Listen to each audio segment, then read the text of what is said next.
In tonight's cover story, closing the gender lending gap. You've heard for years about a wage gap between male and female workers, but some experts say there's a bigger gender disparity between men and women when it comes to banking. Well, tonight, WGN's Mike Lowe takes us to a first-of-its-kind bank that focuses on advancing women in the economy.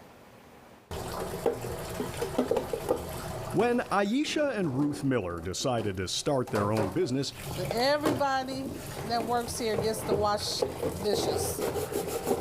You could say they wanted to be in the mix of the local economy. We wanted to be in our local community, not only providing jobs, but providing healthy food and drink options as well. Is that what it was that attracted you to smoothies, that you saw a need for that kind of a service for this community that wasn't being filled? Yeah, I think that the community where I grew up and even just locally here, there's a lot of unhealthy food options. And so just providing people with variety and allowing them to have the choice to eat healthy.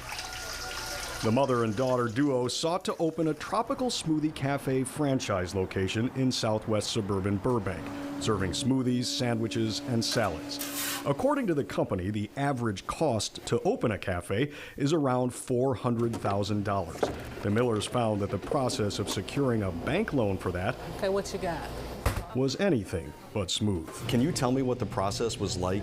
How many banks did you have to go to before somebody said yes? Quite a few banks. We were sent from one lender to the next. We had one bank where it took maybe like 4 or 5 months for them to get back to us. And then when they finally got back to us, they're like, oh, you have to redo all the paperwork. And it was just continuous with no end in sight. Oh, she has to sign it? I didn't sign the one. Aisha holds an MBA from the University of Michigan, and Ruth is a retired school principal. But still, they were getting the runaround from banks. Can I get a name for that, please? Experiencing hurdles similar to those encountered by would-be women business owners across the country, a problem known to economists as the gender lending gap. It looks like we might need some more pineapples. Women receive just 16% of all conventional business loans. And just as women are less likely to receive bank loans, when they do, they typically receive smaller amounts of money than men do. The average loan for a business owned by women is 33% lower than for businesses owned by men. What do you think about that disparity? Well, I think it's unfair. I'm Marianne Markowitz. I'm president and CEO of First Women's Bank. Marianne Markowitz is leading an effort to fix the problem. We're seeking to solve the gender lending gap. They've been an incredible mission partner. The former chief financial officer of the 2008 Obama presidential campaign and former acting head of the Small Business Administration, We've been in business about a year. is now the president and CEO of First Women's Bank. We're the only bank that's been formed to really address this issue at a national level and to close the gender lending gap. First Women's Bank is a commercial bank headquartered in Chicago's Goose Island neighborhood, across the street from the Morton's Salt Building.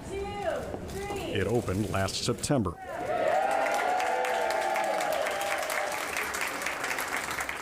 As a purpose-driven bank with a mission to advance the role of women in the economy, it is the only women-founded, women-owned, and women-led commercial bank in the country.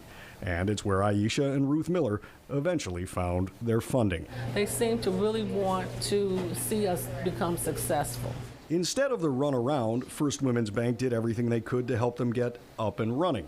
I can't answer for the other banks why they didn't see the promise and the opportunity in this, this loan, but we were incredibly excited to serve them. And they had the full support of a great franchise in Tropical Smoothie. I think also just being 2 Black women trying to do this, which is pretty rare, I could tell that they were invested. Like, they're truly trying to close the gap, and they're putting their money where their mouth is, they're putting their resources where their mouth is. Major corporations have recognized that women are driving growth in the global economy, and United Airlines, Aon, Comcast, Microsoft, Wendy's, William Blair, and others have agreed to deposit money in First Women's Bank at no interest. So these large global corporate deposits, those are mission deposits, meaning that there's no financial return, there's social return for those organizations, and they're doing it to support really the sustainability of this bank and our effort and our mission.